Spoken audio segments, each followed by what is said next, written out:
A fire alarm, huh? Somebody already asked me that question, and so I said yes. You just never know when you might need one of these. And so I guess you just walk around with one until you do. But I am thankful to be here tonight and so glad, excited to be with you and thankful for you, thankful for each one that's here tonight. I hope we're all grateful for the blessing of this day, of the beautiful weather, and even more so, the beauty of being together and worshiping our God. Have you ever done the thing? Maybe you're not doing it. It's always somebody else. So somebody else in the house has burnt supper, and I'm not going to do it. Somebody asked me, are you going to push the button? And everybody right now is looking, you're looking pretty awake. And so I don't think I need to push it to wake everybody up and ruin the sermon before it really gets off much of a start. How do we know that's really a fire alarm and not Well, it's time to come and eat? When it goes off, we'll say, as we stand and walk over and eat. Will that work? I may have to let Rob push the button after the sermon. You know, it's kind of like the magician's trick, you know. Only at behind the scenes, maybe, can you see how it all works. But you've done the thing, right? When the smoke detector goes off and you realize, okay, it's just supper that's a little extra crispy, what do? If you're like me, you grab something, maybe a washcloth or a pillow, and yes, you fan, all right? You go up to the smoke detector and you do this number, all right? Because you're tired of the annoying, and I'm not going to push it, the sound it keeps making. Sometimes we ignore. Sometimes we like to try in silence, or we'll even pull it off the wall or the ceiling if we need to. We like to ignore the alarms. Now, how many of you can tell what that is? Okay, it's a fire alarm, smoke detector. What's on it? It's a Band-Aid. Now, at least they picked a cool-looking Band-Aid, right? It's some puppies or something. But this was in a place Julie and I stayed at about a week ago, and we just happened to look up and notice that. And it was right above the bed, and so what I surmise is that they didn't like the red blinking light, or maybe it's a constant light. You know, some of them are constant, some usually they blink, all right? And so in the dark of the bedroom, you don't like that keeping you awake maybe. And so they put a Band-Aid over it. Sometimes in life, we do that. I'm not talking about a kitchen anymore or an actual smoke detector. It's when the alarms are sounding, the warning message is there, and we choose to put a Band-Aid over it. That's where we find ourselves in the first chapter of the letter to the Romans, Romans chapter 1. We mentioned this morning some of this passage, and we also mentioned that, Lord willing, and here we are, we would be back this evening to, you can almost think of it as this morning. There is overlap here, and I hope it's not too much, okay? And if it's too much, just keep that comment to yourself, I guess. But no, let me know. But this morning is more of the thematic look at this idea of what happens to humanity when humanity tells God, if you will, to hit the door, to leave their life and their heart and life. This evening is more taking a deeper look, a closer look at one passage. And for this one, Romans chapter 1, 18 through 32 or so, looking at one passage that details the downward, the deadly spiral of humanity without God. And you can see this as a study from a cultural standpoint, from a more academic standpoint. You can see this evening as a study of what can happen to us. You can see this as a question this evening. Where am I? Are there any areas of my life where I have started to go down this deadly spiral? Now, there's a story of humanity that says humanity starts very low and rises upward. Romans 1 presents a very different narrative. The true narrative as a whole for humanity without God, at least, with, you could say, the pagan world, the ancient world here in Paul's mind, but the world in ours today, that humanity did not rise. If anything, humanity started knowing God and then refused to know God any longer. And instead of rising to glory, humanity fell from worshiping the true God and honoring Him to worshiping beasts. And in the process, did not become more human, but if anything, became less truly human as they were created to be. A downward, a deadly spiral from Romans chapter 1. Here it is in preview this evening. If you put it in 3 phases, you could say the deadly spiral starts with ingratitude, then moves to idolatry, and then finally ends with insanity. And yes, I said that, and I think I spelled it right. Okay, insanity. Or you could put, as is on the handout, it is in parenthesis, in your brain, almost a parenthetical, insanity that also involves a host of immorality. Those are the basic steps you find in Romans chapter 1. So let's now proceed to look at them in each part. Romans chapter 1, verses 18 through, let's say, 21 this evening, ingratitude. We've already said it, but for the sake of emphasizing this part, where does it begin? Does it begin with some horrible, sinful behavior, some unethical practice, some rebellious habit, to borrow from our wording this morning? Maybe.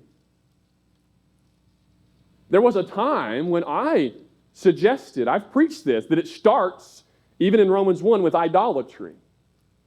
But I'm no longer sure that's exactly right. I mean, that is true from another way of looking at things, yes, okay? But maybe it starts with ingratitude. Maybe it starts with little Johnny. We have to call him little Johnny. I don't think there's anybody in here tonight named John or Johnny. I'm probably missing somebody. Oh. Well, see, this is what happens when you just show up. See? Well, we're going to have to keep going. And I'm sure there's a bad joke in there about little Johnny, but little Johnny is sitting at the breakfast table. And there's pancakes and bacon and syrup, maybe some summer sausage from Brahms. And little Johnny sits there, and he is as bothered and as irritated as he can be. And let's say, keep this going, little Johnny has never said thank you once to his parents or for his food or anything. And he sits there at a table in a house that he didn't buy, wearing clothes he didn't purchase, with food that was provided and prepared for him. And of course, as a parent, that's when you start thinking, he's not paying rent, and he's ungrateful and resentful and irritable. That's you and I. If we sit at the table provided for us called life, the God who made us, and everything I have is from Him, and I'm not grateful to Him. Let's read it together. Romans chapter 1, beginning now at verse 18 through 21. It's a reread for us, I suppose, this evening, if you were here this morning at least. For the wrath of God is revealed from heaven against all ungodliness and unrighteousness of men, who by their unrighteousness suppress the truth. For what can be known about God is plain to them, because God has shown it to them. For His invisible attributes, namely His eternal power and divine nature, have been clearly perceived ever since the creation of the world. For although they knew God, they did not honor Him as God or give thanks to Him. Now specifically, ingratitude is only one part, but it almost seems that it's one easy way of summarizing this entire beginning point. They didn't acknowledge God. And when you read that word know there and honor or acknowledge, it is more than just that they lost their intellectual facts about God. It's that they didn't acknowledge Him. He got pushed to the back burner. He got pushed aside. And so they didn't acknowledge him or honor him or give him the proper thanks due, but they became futile, if you prefer, in their thinking. Add that to your list here, that it starts in the heart with an ungrateful heart, and then the thinking becomes corrupted, and their foolish hearts were darkened. Romans 1:18 through 21. It's when I say, by my behavior at least, that I don't need God. Which translates to, I don't need the God, the Creator God who made me and who sustains my every breath. I don't need God if I'm ungrateful. And as you look at this, you can also break it down into these three almost subcomponents. That they were refusing to listen to God, refusing to respond to God. And before it becomes ethical fallout, before they begin to fall into all sorts of sinful behaviors, it starts with this spiritual dishonor. And so they suppress the truth. That's verse 18, isn't it? Is there any more basic truth than that God made us and that He alone is worthy of our worship and our honor and our thanks? And so then they refuse to acknowledge that. And then that ends up with a changed view of God, of self, where self now becomes the ultimate value. But isn't that part of that most basic truth? Not only that God made us, and we were made to love and serve and know Him intimately and enjoy worshiping and serving Him, but also, is there anything more basic than building on that God is the most valuable, and I put this in quotes in my notes, most valuable thing or being in the universe. But ingratitude leads me down a path where God is no longer the most valuable thing. I am. That's why it changes my view of self, changes how I see who I am. So ask yourself, I need to ask myself, if I can get my words, grammar sort of right. Are there any parts of my life, any blessings, any good things where I'm not grateful? I don't mean that you have to make sure you go through and you could spend all day, right, just counting your blessings. But is there an area of my life, or maybe I'm taking for granted the goodness of my God? Where does it start? It just may start not with sexual sin, not with materialism, but even those may start with just not being thankful to God in gratitude. But then you keep reading Romans chapter 1. And you're like Jose. Jose Salvador Alva Fringa. In the fall, it was in November of 2012, he and a buddy went out on a fishing trip. Now, the unfortunate part is that his friend died. He gave up. But Jose spends 438 days lost at sea. He ends up in the Marshall Islands, and some people there find him, and he survives. As far as I know, Jose's still alive to this day. 438 days. But what would have happened if in desperation Jose had began to consume the ocean water in his thirst? It would have only worsened his thirst and potentially hastened the unfortunate end of his life. But that's what it's like when we are ungrateful in gratitude to God. Humanity begins this next phase of replacing God.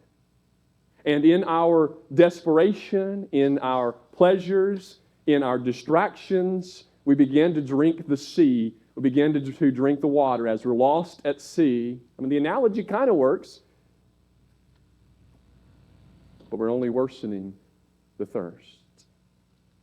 Look at Romans chapter 1 now, verses 22 through 27. The idolatry where I say, oh, but I do need these. Or if we took from this morning, it's even when Satan says, you don't need God. Oh, but let me show you what you do need. You do need this and that.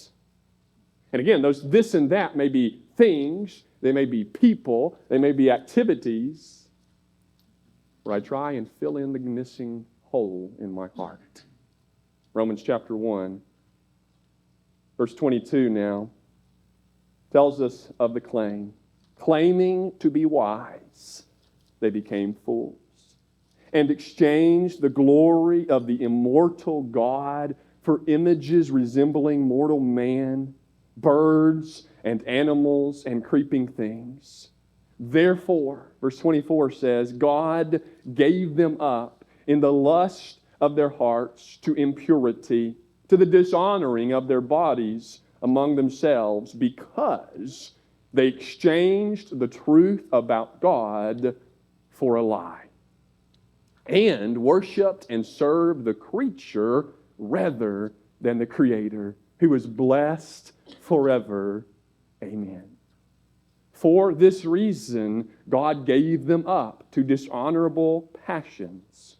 So track the spiritual dishonor toward God. I don't honor God leads to this dishonor among ourselves, and now what he calls dishonorable passions.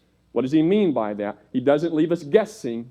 He says, for their women exchanged natural relations for those that are contrary to nature. And the men likewise gave up natural relations with women and were consumed with passion for one another. Men committing shameless acts with men and receiving in themselves the due penalty for their error. Romans chapter 1 tells of 3 different times that there is an exchange made. Do you see that? Verse 23, verse 24, and then 26. That as humanity makes this deadly spiral downward, they exchange. First, they put away God, and as we said a minute ago, they have to replace him with something else. And that's basically the first 2, really. They exchange the glory of God for beast and themselves. They exchange the truth about God and what he is worthy of. Go back to that. Is there a more basic truth than God made us and we worship him and begin to worship something else? And then, as a part of that, you could think of it as sexual disorder among the broader disorder of life, of human life, apart from God. That's verses 26 and 27.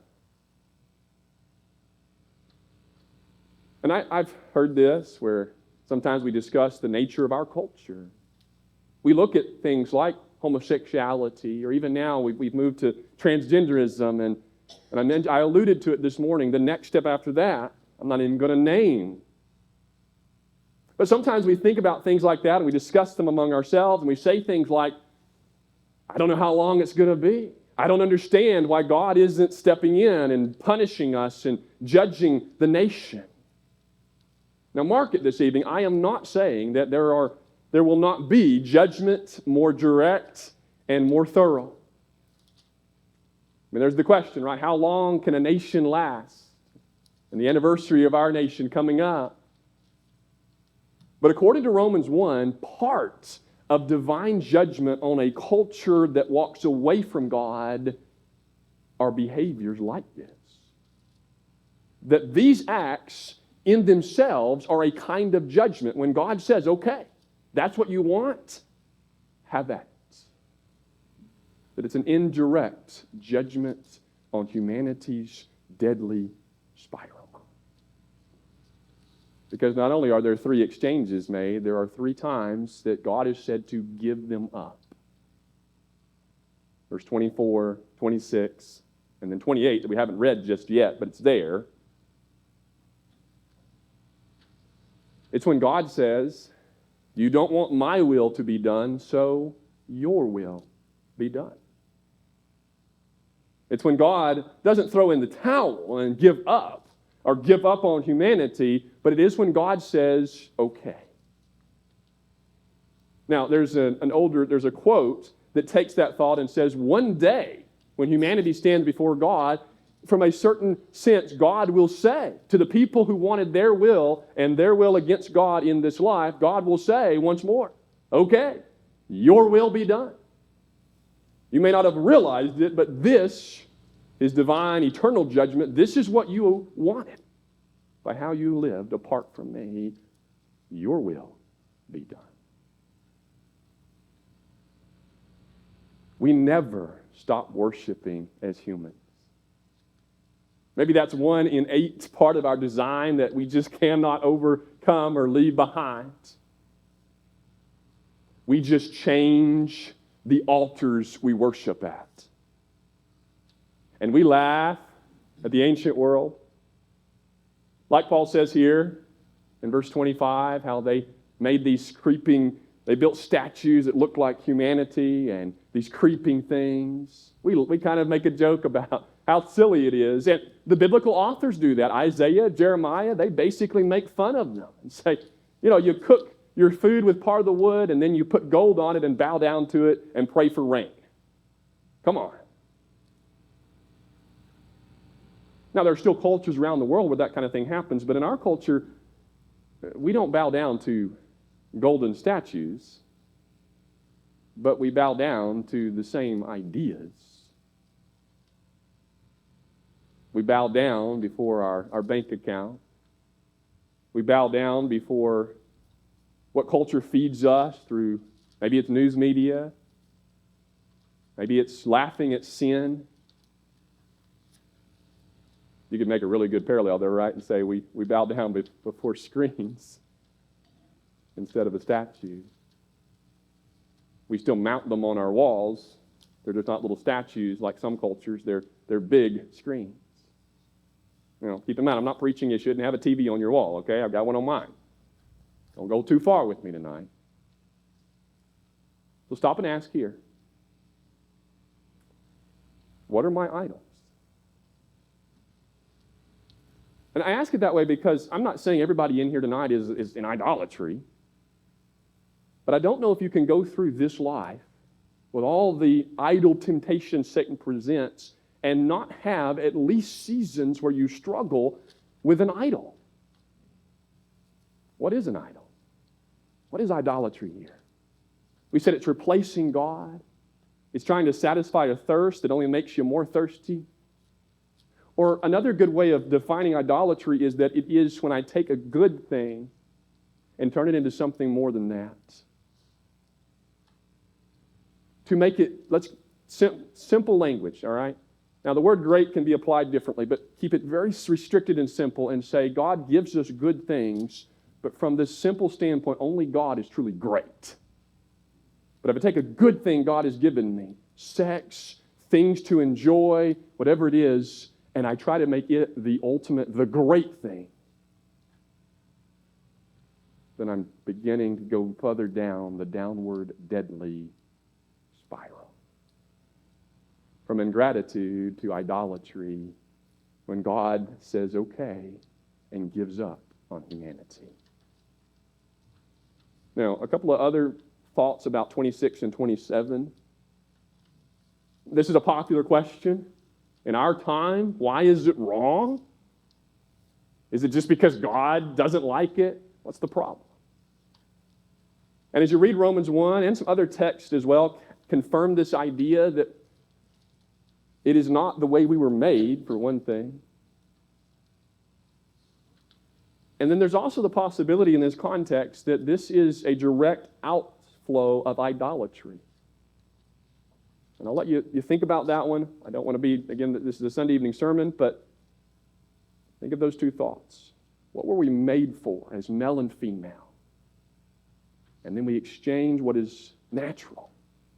And that's another aspect of this, isn't it? That sometimes and when we think about sin, we say we do what feels right or what's natural to us.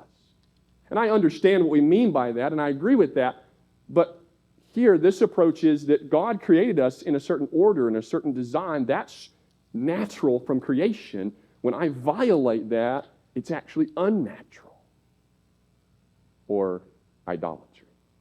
And here's the last one of the evening from Romans 1, 28 through 32. Insanity.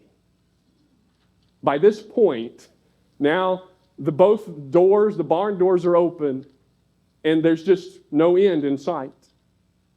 And humanity goes so far for so long that there's a kind of ethical insanity. We're not allowed to say this word in my house, but this is in the sermon, right? It's a kind of spiritual stupidity, okay? Animals die, people get sick, lawsuits happen, damages are paid because of what's known as downstream contamination. If you're wondering why that picture's there you go. Romans 1:28 is downstream contamination. And it doesn't happen when I let my body take over. It happens when my mind gets twisted and then leads my body to behaviors. Look at verse 28. And since they did not see fit to acknowledge God. You see that call back to verse 21? They knew God. They did not honor him as God. Neither were they thankful. And now he says, because they refused to acknowledge their Creator, they didn't see fit to do that. By the way, that phrase there, see fit, it's the idea of trying to put God in the judicial dock. God's on trial. And you either give him your yes or your no, and you say, no, I don't think he doesn't fit my life. He's not approved. He says, although they did not, since they did not see fit to acknowledge God, God gave them up, there's that third use, to a debased mind, to do what ought not to be done. See that? The mind that's debased leads to behaviors that should not be done. And so when we, as humanity, do this, we may think we're the one putting God in the dock, but in reality, it is God who gets to say, you don't pass muster. They didn't see fit, they didn't approve of God, but in reality, God says, I'm going to let you go. When you read the word and you think about the word insanity tonight, think back when he said they claimed to be wise but became fools, became futile in their thinking. I did another button there. Now when you read those verses about claiming to be wise and then they became fools, the English Standard uses the word claiming, but there are a couple of English versions that says professing. And I know this is not what it means, but it makes for a fun parallel to today when a college professor stands before a group of college freshmen and says something like this. And this is basically a quote. I'm not making this up, right? There is no absolute truth. Of course, that's when, if you were the student, you might at least feel like standing up and asking, are you absolutely sure about that? Professing to be wise, they became fools. Their debased mind led to behaviors they shouldn't do. And then there's a word used in verse 31 for foolish or without knowledge. And it is not a pure ignorance where you just don't know any better. It is where you don't know any better any longer because you have intentionally pushed knowledge and wisdom away from you. To borrow from Peter's words in 2 Peter 3, it is an intentional ignorance. A willful ignorance is the older language in 2 Peter 3. Here, they're foolish, hearts are darkened. It's that kind of spiritual or ethical insanity. It's madness when I say, I'll just do whatever my heart seeks. And take a look at the list in verses 29 through 31. And realize with me that when we as humanity, we say they a lot in this passage because Paul does, but that's just referring to the ancient people. But we don't become enlightened without God. That's another one of those lies we're told. You need to put away the superstition and the ancient myths and that old book, the Bible. No, it's more the opposite of that. And as you look at the list pertains to at least three categories. To how I view God. Notice the phrase, this one's the most in your face, haters of God. I think that's in verse 29. Maybe no, I think it's actually in 30, my bad. Haters of God. But then it's also how I view myself. There's a string, I think it is in verse 29.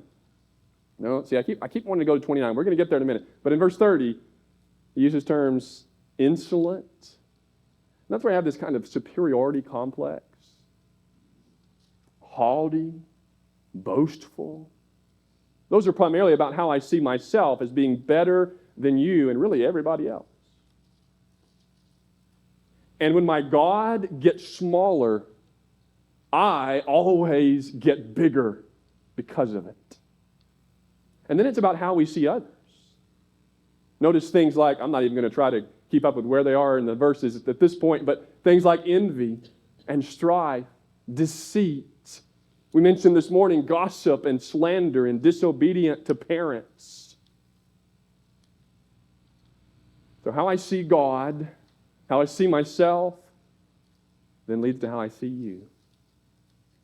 And it is remarkable how many of these relate to how we treat other people. Now, it goes back, as we said, it starts where? Ingratitude. It leads where? To idolatry. I replace God, and now downstream contamination in the insanity of immorality like that. And then, this is at the end of verse 31. There are four that have the same type of structure to them.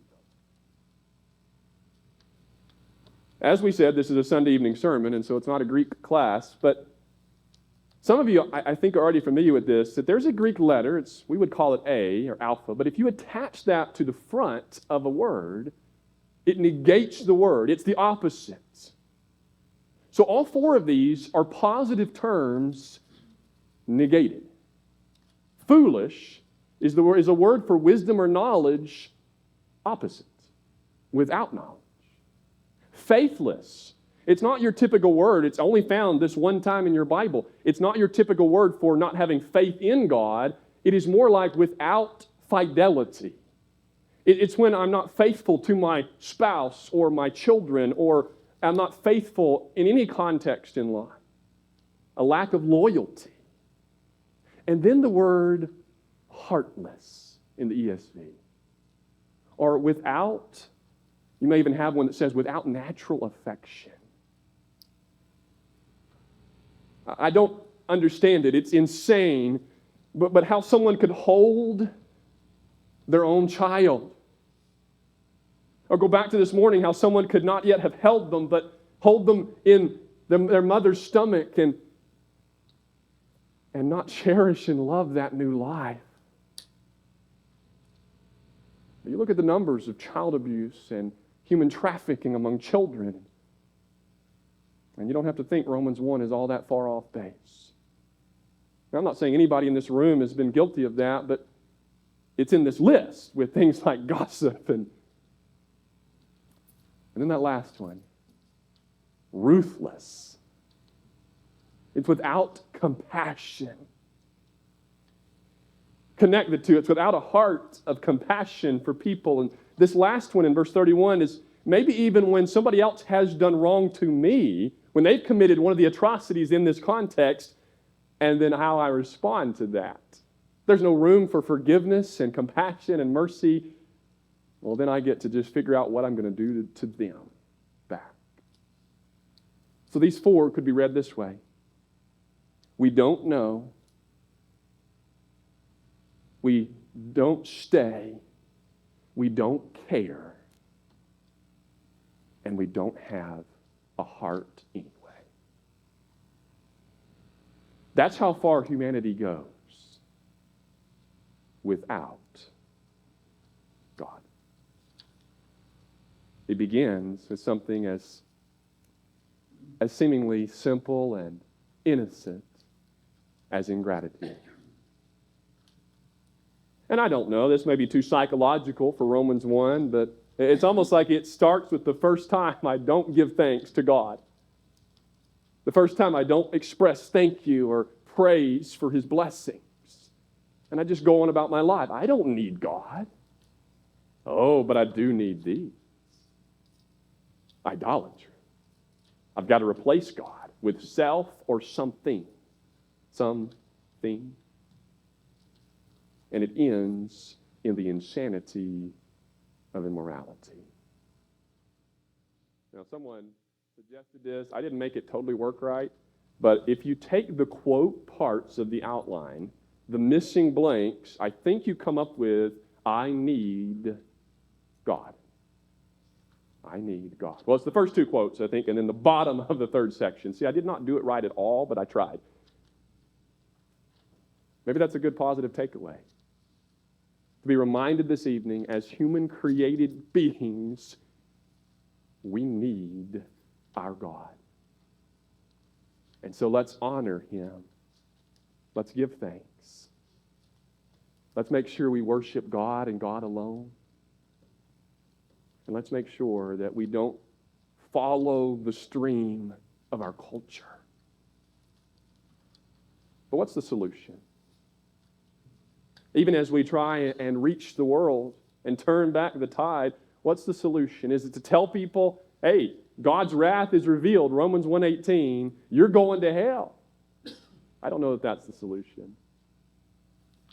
Just a chapter later, less than a chapter later, Romans 2:4 says that it's the goodness of God that is meant to lead us to repentance. It's in Romans 5 when we read that while we were yet sinners, idolatrous and ungrateful, we were ingrates, Christ died for us. Romans 1 has already said the gospel is God's power of salvation. Romans 1:16 and 17. The solution is the goodness of God displayed for humanity in the gospel of Jesus Christ. Have you ever asked somebody? I mean, you can read about it in the history books. You can read about folks like Hugh Hefner and the way their lives fell apart, and that's putting it lightly. You can read the stories about people who have lost everything at Wall Street and throw themselves off a building. But you might ask them, if you had the opportunity to talk to somebody in person like that, you might ask them, what did you do? And they might go back to our third quote, I just did what my heart sought. I just did my heart's content. Well, are you content?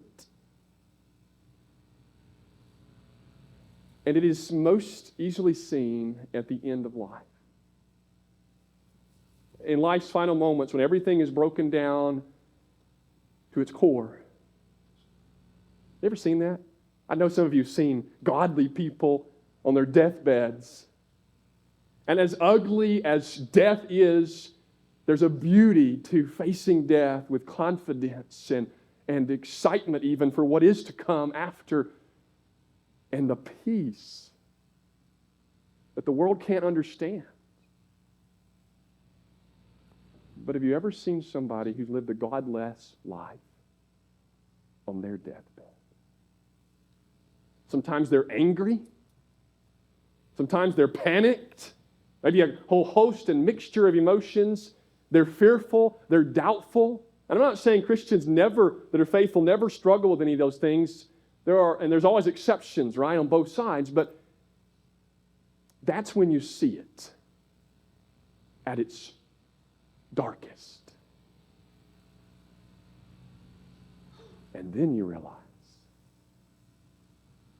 that's what life coming to an end is like without God. What a joy to live life and yes, face the end of life with God. Let's stand and sing together.